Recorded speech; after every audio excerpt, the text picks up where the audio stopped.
जेब अलाउ नहीं करती हो तो वो थर्ड क्लास का, फोर्थ क्लास का, सेकंड क्लास का खरीदने को मजबूर होता है, लेकिन मन में भाव रहता है फर्स्ट क्लास का। पर ज़रा सोचिएगा कि इस पूरे जीवन का जो आधार है, इस शरीर का आधार है, और जो भी हम जीवन में कुछ करना चाहते हैं उस सब का आधार है हमारा आहार। क्या वो फर्स्ट क्लास का रहा है? कभी नहीं है। क्यों नहीं है, जरा जान लीजिएगा। फर्स्ट क्लास का भोजन वो है प्रकृति के नियमानुसार बना हुआ, बिना किसी केमिकल के, बिना किसी फर्टिलाइजर के, बिना किसी पेस्टिसाइड के, पेड़ पर या पौधे पर पका हुआ खाद्य पदार्थ। पेड़ पर पका हुआ आम, पेड़ पर पकी हुई सेब, पौधे पर लगा हुआ टमाटर, पौधे पर लगा हुआ मिर्च। लेकिन क्या हमें ये बिना केमिकल के मिल रहा है? तो ये फर्स्ट क्लास का है ही नहीं। फिर बचता जो मिल रहा है केमिकल वाला, वो सेकंड क्लास का है, और उसको भी फिर हम तलते हैं, भूनते हैं, धोते हैं, काटते हैं, पकाते हैं, तो वो थर्ड क्लास का हो जाता है। और उसको जब फ्रिज में डंप कर देते हैं, अगली सुबह फिर से उबाल कर खाते हैं, तो फिर वो हो गया फोर्थ क्लास का। और आलू की सब्जी, पनीर की सब्जी घर में बनी है और बच गई, तो आप में से कितने हैं, जरा ईमानदारी से बताइए, जो उसको फेंक देते हैं? एक हाथ उठा है। अब यदि उसी, चलो पनीर की छोड़िए, आलू की बचती उसको भी नहीं फेंकते हैं, पनीर तो महंगा है। और आलू को सुबह अगले दिन यदि आप पुनः गर्म करते हैं, उसमें केमिकल चेंज आते हैं, उसके मॉलिक्यूल चेंज हो जाते हैं, और वो खतरनाक हो जाता है, कैंसरस हो जाता है, कैंसर बढ़ाने वाला हो जाता है। हमारे ऋषियों ने हमें बार बार कहा है कि या त्यामम गत रसम पूति पर्युषितम च उच्छिष्टम अपि भोजनम तामस प्रियम, कि बीती हुई रात का एक स्थान से दूसरे स्थान पर लाया हुआ, जूठा छोड़ा हुआ, सूखा बचा हुआ, इस तरह का जो भोजन है वो भोजन तामसी लोगों को प्रिय होता है, और तामसी भोजन होता है। कहने का अभिप्राय यही भगवान श्री कृष्ण ने गीता में ऐसा कहा है। आज आप देखिएगा कि हमारा भोजन किस तरह का है। सुबह उठते ही हम शुरुआत ही करते हैं डिब्बे बंद खाद्य पदार्थों से या केमिकल से। तो सुबह खाली पेट चाय पीते हैं, मैं उसको बुरी चाय बोलता हूँ, बैड टी होती है कि नहीं, वो बुरी ही है। एज ए मेडिसिन चाय अच्छी है, बशर्ते कि आप दिन में उसका औषधि के तौर पर सेवन करें तो। लेकिन क्या औषधि हम नियमित रूप से लें? नहीं। हमारे ऋषियों ने कहा है कि आहार ही औषधि होना चाहिए, कि हमारा आहार ही ऐसा हो कि वो औषधि का काम करे। तो चाय जो सुबह खाली पेट लेते हैं वो अच्छी नहीं है, उससे बचने का प्रयास करें।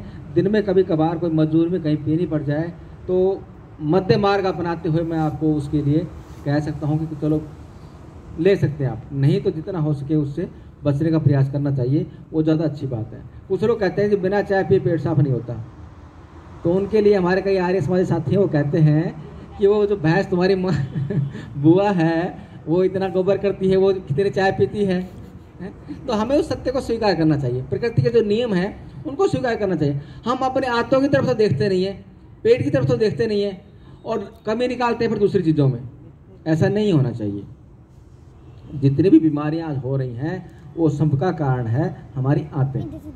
अभी यदि आपने थोड़ा चिंतन किया हो, इन दिनों कोरोना का काल चल रहा था, और इसमें क्योंकि मेरा विषय है, मैं एक चिकित्सक हूँ, तो इस स्वास्थ्य पर सोचता रहता हूँ, चिंतन करता रहता हूँ, तो मैंने महसूस किया कि ये कोरोना ने उन लोगों को ज़्यादा परेशान किया जिनकी आंतें साफ नहीं रहती, जिनका पेट साफ नहीं रहता है। लोग खूब दूध और हल्दी पी रहे थे, और भी जो हमने काढ़े वगैरह बताया वो सब भी पी रहे थे, उसके बावजूद भी कई लोगों को तकलीफ हुई। बचाव खूब हुआ, इसमें कहीं कोई संशय नहीं है। और आज आपकी जानकारी शायद हमारे साथियों ने दी होगी, हम सबका सौभाग्य है कि आज जो पतंजलि आयुर्वेद ने पूरे विश्व को 158 देशों को लाभान्वित किया है, उसको आज हमने सेलिब्रेट भी किया। और वो यूं ही नहीं हुआ, उसके पीछे बहुत बड़ा पुरुषार्थ है, बहुत बड़ी बातें हैं, उन बातों पर मैं नहीं जा रहा हूँ। मेरा सिर्फ मैं आपसे ये कहना चाह रहा हूँ कि हमारे ऋषियों ने प्रकृति के जो नियम हमें बताए हैं, उन नियमों से यदि हम दूर जाएंगे तो फिर हम स्वस्थ नहीं रह सकते, बीमार होना निश्चित है। तो प्रकृति ने जिस खाद्य पदार्थ को जिस रूप में बनाया है, यथासंभव हमें उसको उसी रूप में प्रयोग करना चाहिए, ये हमारा प्रयास होना चाहिए। अब अनायास कहीं मजबूरी में कुछ और मिलता है तो वो अलग बात है, लेकिन मन से प्रयास ये होना चाहिए, भाव ये होना चाहिए कि हमें यथासंभव प्राकृतिक खाद्य पदार्थ को अधिकता देनी है, प्राथमिकता देनी है। तो क्यों का उत्तर है भोजन जीने के लिए, लेकिन हम लोग खाते हैं किस लिए?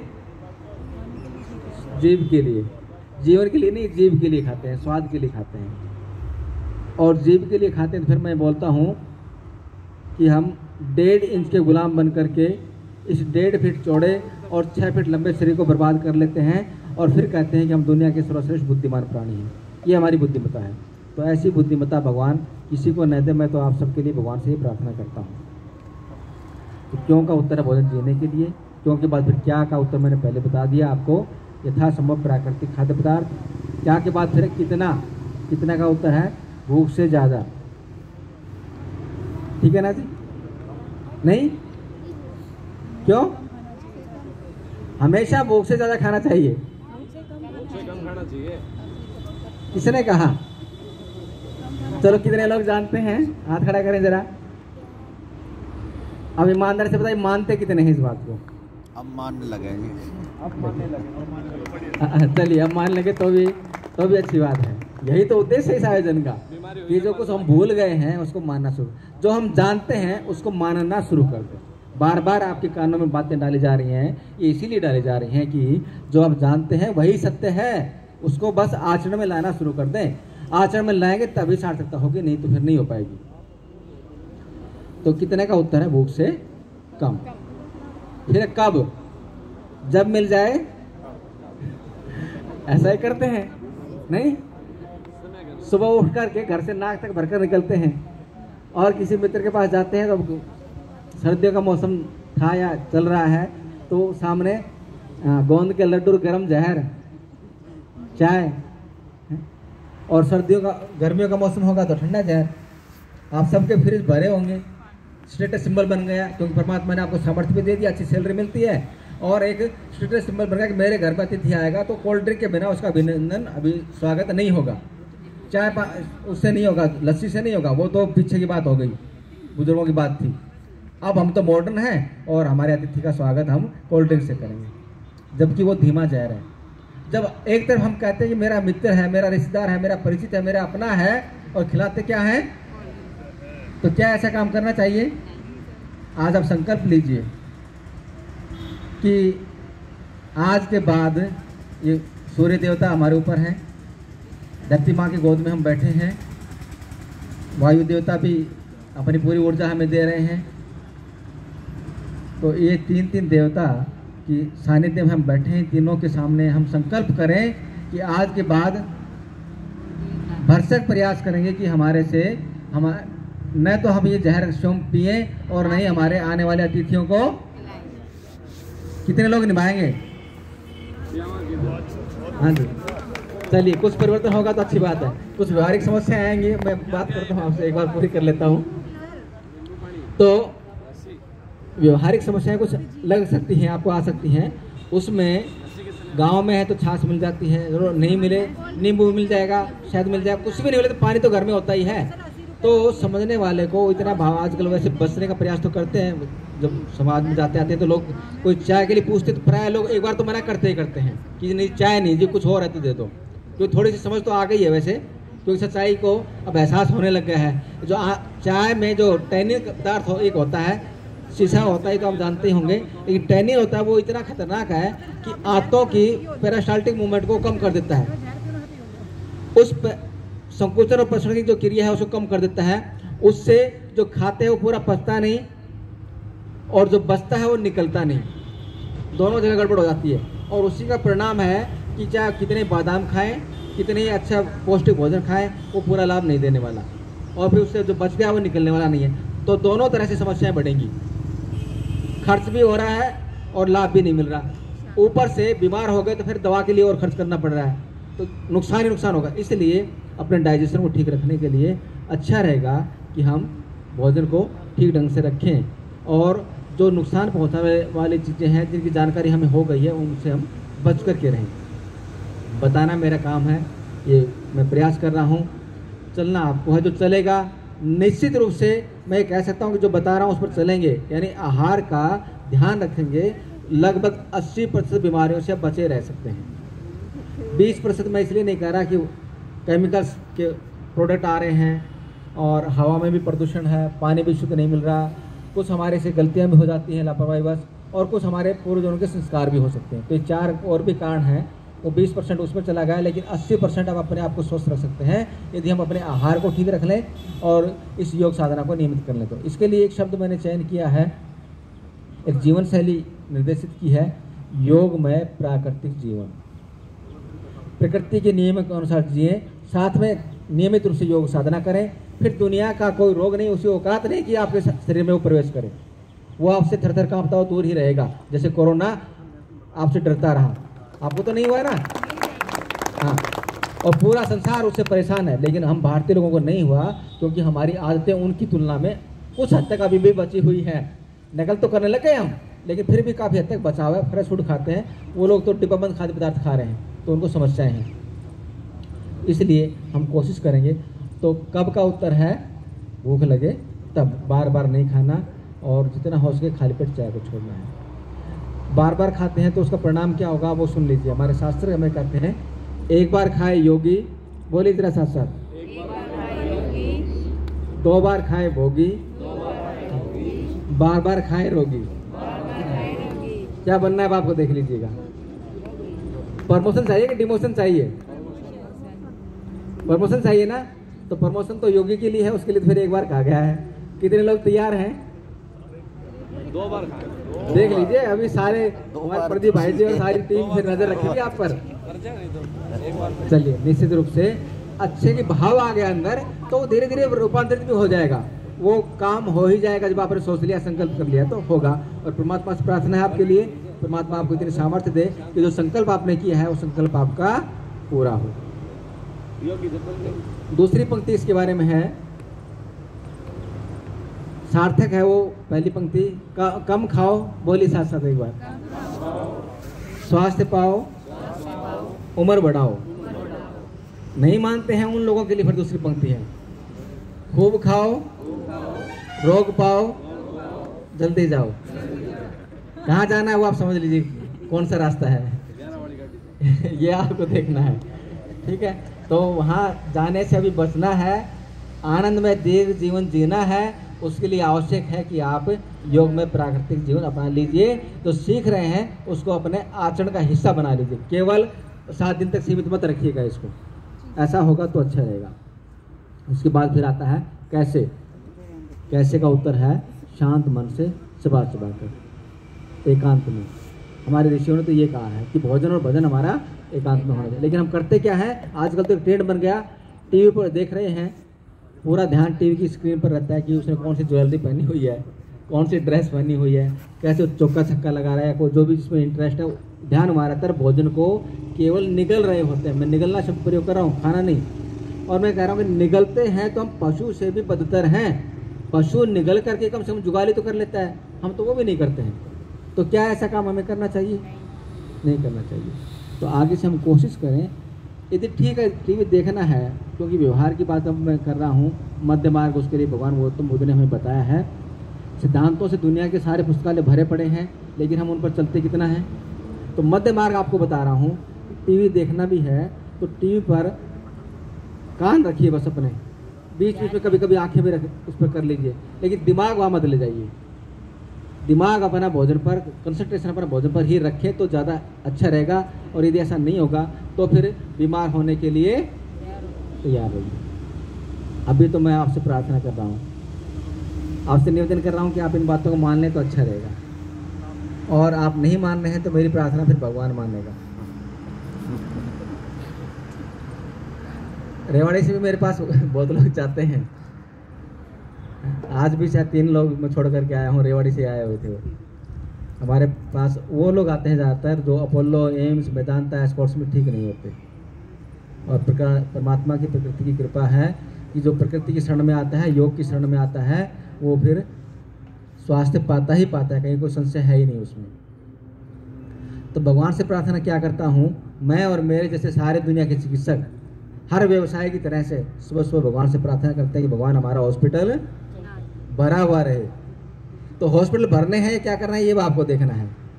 हॉस्पिटल नहीं जाना है तो उसके लिए जो सिखाया जा रहा है और जो बताया जा रहा है उसको अपने आचरण में लाना होगा। और फिर भी आप जाएं तो फिर आपकी इच्छा है, फिर तो हम सारे बेसब्री से इंतजार कर रहे हैं। अभी तो मैं अपने पेट पर लात मारकर आपको बता रहा हूँ, और आप नहीं माने तो फिर आपसे बड़ा विद्वान और कोई दुनिया में हो नहीं सकता है। आखिरी बात आती है भोजन कहाँ का सबसे अच्छा उत्तर है? कौन सा रेस्टोरेंट फेमस है जी यहाँ का? अप्सरा, गोलट्टी, हैं? दावत, अप्सरा और हाँ, जब भी घर में खुशी का अवसर है, जन्मदिन है, एनिवर्सरी है, तो हम सीधे वहाँ भागते हैं। वहाँ स्वादिष्ट मिल जाएगा, तैयार बना बनाया मिल जाएगा, आकर्षक ढंग से प्रस्तुत किया हुआ मिल जाएगा, लेकिन स्वास्थ्य कारक होगा इसकी गारंटी नहीं है। स्वाद कारक होगा ये तो लगभग गारंटी है, लेकिन स्वास्थ्य कारक होगा इसकी गारंटी नहीं है। तो हम कोशिश करें कि आगे से यथासंभव, सामाजिक जीवन है तो चलो मैं कभी कभार की छूट तो आपको देता हूँ, क्योंकि कभी कभार मुझे भी जाना पड़ता है ठीक है, तो पर प्रयास ये होना चाहिए कि जितना हम उसको अवॉइड करें उतना ही अच्छा रहेगा। क्योंकि मैंने खुद देखा अपनी आंखों से, आपने भी देखा होगा, दिल्ली में एक 7 स्टार डीलक्स होटल है, हयात रीजेंसी, रिंग रोड पर, एम्स जाते हैं तो उससे पहले आता है। मैं आज से 25 साल पहले वहाँ योग कक्षा लेने जाता था। एक दिन वहाँ के शेफ से मैंने कहा भैया जरा अपने किचन में ले चलो दिखाओ, तो उनके अंदर गया, मैं उसे दिखाया। वो होटल में पूरे विश्व से लोग आते हैं, अफ्रीकन भी, अमेरिकन भी, ऑस्ट्रेलियन भी, यूरोपियन भी, जर्मन भी, सब लोग आते हैं, और सबकी फूड हैबिट्स, सबके फूड आइटम्स अलग अलग होते हैं। तो उनका व्यवसाय है, तो उनको अफ्रीकन कोई डिमांड करेगा तो उसको देनी पड़ेगी, नहीं तो पैसा नहीं मिलने वाला। अमेरिकन कोई डिमांड करेगा तो देनी पड़ेगी, जर्मन कोई डिमांड करेगा तो देनी पड़ेगी उसको। तो सबकी फूड हैबिट्स के अकॉर्डिंग वो लोग महीनों पहले मंगवा करके अपने फ्रिज में डंप करके रखते हैं उसको।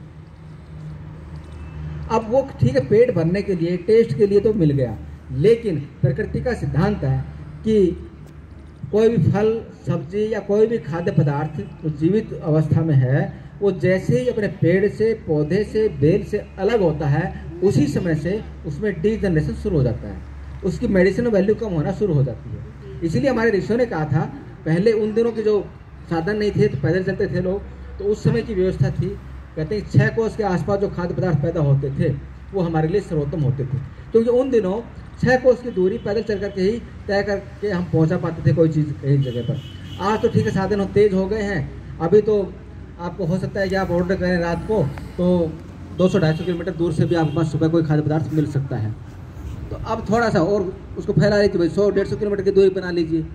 100-150 किलोमीटर की दूरी में जो खाद्य पदार्थ पैदा हो रहा है वो हमारे लिए अच्छा है। लेकिन हम क्या कर रहे हैं, अभी गर्मियाँ शुरू होने वाली हैं और सेब का सीज़न ख़त्म हो गया, अभी कनाडा से, ऑस्ट्रेलिया से, अमेरिका से सेब आएगा और हम उसको 300-400 रुपये वाला सेब स्टेटस सिंबल के रूप में खाएंगे, आने वालों को खिलाएंगे, जबकि उसकी कोई मेडिसिनल वैल्यू नहीं होती। तो ऐसी बुद्धिमत्ता हमें नहीं करनी चाहिए। हमारी प्रकृति कहती है कि जो खाद्य पदार्थ जिस ऋतु में सर्वाधिक उपलब्ध है, खूब दुकानें भरी हुई हैं, रेडियाँ भरी हुई हैं और सबसे सस्ता है, वो हमारे लिए सर्वोत्तम है। लेकिन हम लोग ऐसा नहीं करते, हमने स्टेटस सिंबल ऐसा बना लिया, प्री सीजन की और फोर्थ सीजन की सब्जियों को, फलों को हम प्रेफरेंस देते हैं। अभी प्रायमाल पर जाते हैं ना सभी, कल परसों भी गए होंगे, वसंत पंचमी थी, शादी में गए होंगे ना, हाँ, तो वहाँ तो वो कोल्ड स्टोर के फल आते हैं सारे, और हम में से शायद कोई भी नहीं छोड़ना चाहता, उनको जो भी वहाँ उपलब्ध है सब की सब चीज़ें टेस्ट करना चाहते हैं, और उनका कहीं की तालमेल कई चीज़ों का आपस में नहीं होता है। वहाँ कोल्ड स्टोर के आम भी मिले होंगे आपको, और इम्पोर्टेड फल भी होंगे, इमली की चटनी भी होगी, दही भी होगा, दूध की भी होगा, खीर भी होगी, रायता भी होगा, आइसक्रीम भी होगी, और अब सैद्धांतिक रूप से इन चीज़ों का कहीं कोई तालमेल है नहीं। प्राकृतिक चिकित्सा का सिद्धांत और आहार का सिद्धांत ये कहता है कि दूध का और मूली का कोई मेल नहीं है, खीरे का दूध का कोई मेल नहीं है, प्याज का दूध का कोई मेल नहीं है, इमली का दही का कोई मेल नहीं है, खीर का रायते का कोई मेल नहीं है, सलाद का दूध का कोई मेल नहीं है, आइसक्रीम खा करके तुरंत गुलाब जामुन खाने का कोई मेल नहीं है, और ये सारी चीज़ हम खाते हैं वहाँ, तो खाते हैं तो उसका परिणाम भी फिर भुगतते हैं। सारी रात प्राय या तो भारीपन लगेगा, गैस रहेगी, अफारा आएगा, इंडाइजेशन होगा, एसिडिटी होगी, या सुबह पेट साफ नहीं होगा तो और कोई समस्या होगी, जलन होगी, कुछ ना कुछ होगा, ये निश्चित है। और उस दिन नहीं हुआ तो 2 दिन, 4 दिन, 10 दिन बाद होगा, ये निश्चित है। क्योंकि जो आपके शरीर के अंदर गया उसका तो पाचन किसी न किसी रूप में होना है, और जो पचेगा गलत ढंग से तो फिर उसका परिणाम भी गलत होगा। आजकल शुगर और बीपी हाई होना और जोड़ों के दर्द होना, 3 कॉमन प्रॉब्लम हो गई हैं। इनका बड़ा कारण यही होता है कि हम लोग बिना मिल का भोजन करते हैं, या तो हमें जानकारी है नहीं, और जानकारी है तो फिर जीव के गुलाम बने हुए हैं, छोड़ना नहीं चाहते उसको। तो हमें इन बातों का ध्यान में रखना है। तो 6 बातें मैंने बताई हैं आपको, भोजन क्यों, क्या, कब, कैसे, कितना और कहाँ। आप टीचर हैं, और बस आखिरी बात को कहकर मैं ख़त्म करता हूँ। ये इसलिए कह रहा हूँ कि इससे आपके जीवन में बहुत बड़ा परिवर्तन हो सकता है। आज की डेट में आपके कोई भी तकलीफ है, किसी भी तरह की तकलीफ है, 1 महीना जो आपने 7 दिन सीखा है वो, और जो मैंने आहार के बारे में बताया वो, ये बस 2 चीज़ें 1 महीना आप करके देख लीजिए। आपको लाभ मिले तो कर लेना, नहीं तो फिर मत करना। मैं कोई मजबूर नहीं कर रहा आपको, सिर्फ आपके हित के लिए बात बता रहा हूँ, उद्देश्य ये है। तो इसमें 6 बातें बताई हैं। आपको मेरिटोरियस हेल्थ चाहिए, बहुत अच्छा स्वास्थ्य चाहिए, आनंदमय जीवन चाहिए, तो उसके लिए 6 बातों का अनुसरण करना चाहिए। नहीं तो फिर मेरिट में आने के लिए कहते हैं कि 80% मार्क्स चाहिए, अबाउ 80%, तो 6 में से 5 बातें तो फॉलो करनी चाहिए।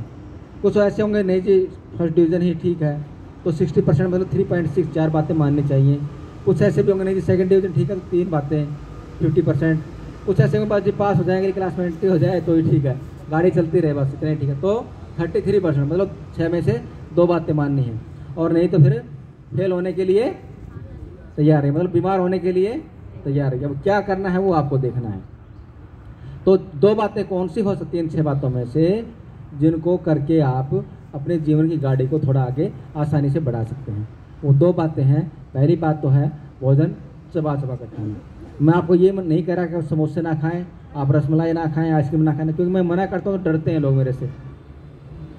हमारे पास कम लोग इसलिए आते हैं कि हम परहेज की बात करते हैं। बाकी किसी अन्य पद्धति के डॉक्टर हैं वो परहेज की नहीं आते, वो कहते हैं दवाई खाओ और कुछ भी खाओ, बाकी हमारे पास आओ। लेकिन हम प्राकृतिक चिकित्सक दवा को कम, आहार को ज़्यादा महत्व देते हैं। तो इसमें कोई समस्या नहीं होगी आपको। आप कुछ भी खाना चाहते हैं खाइए, लेकिन चबा कर खाइए। इसमें कोई समस्या है क्या बताइए? किसी को है तो बताइए। आसानी से आप सबके सब कर सकते हैं।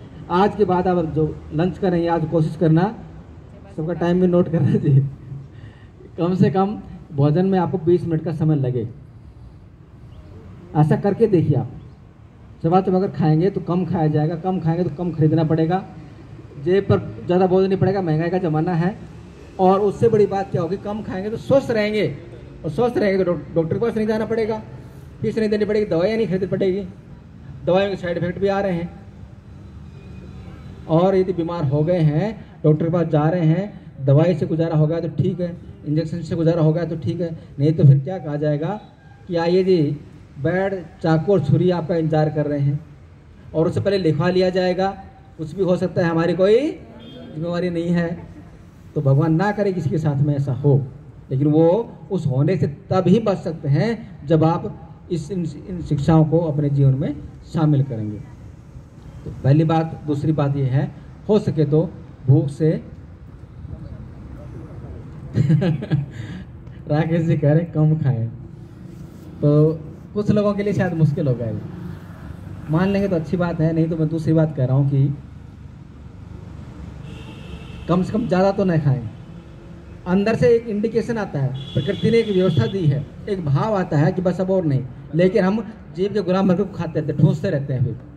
फिर डकार आती है, उस पर भी नहीं मानते, दोबारा डकार आती है, फिर भी नहीं मानते, तो फिर वो समस्या आती है। तो ऐसा नहीं करना चाहिए, भूख से कम खाएं। ये 2 बातें भी आप मान लेंगे तो भी आपका जीवन काफ़ी हद तक औरों की तुलना में अच्छा रहेगा, ये निश्चित है, इसमें कहीं कोई संशय नहीं है। परमात्मा से आप सबके लिए प्रार्थना है कि आप सबका जीवन आनंदमय हो, दीर्घजीवी बने आप। और पूरी आप सबको भी और पूरी इस टीम को मैं नमन करता हूँ, धन्यवाद देता हूँ कि इस सेवा भाव से आप लगे हुए हैं। परमात्मा आप सबको इस सेवा का आपके आनंदमय जीवन के रूप में आपको प्रतिफल दे। इन्हीं शुभकामनाओं के साथ आप सभी का बहुत बहुत धन्यवाद।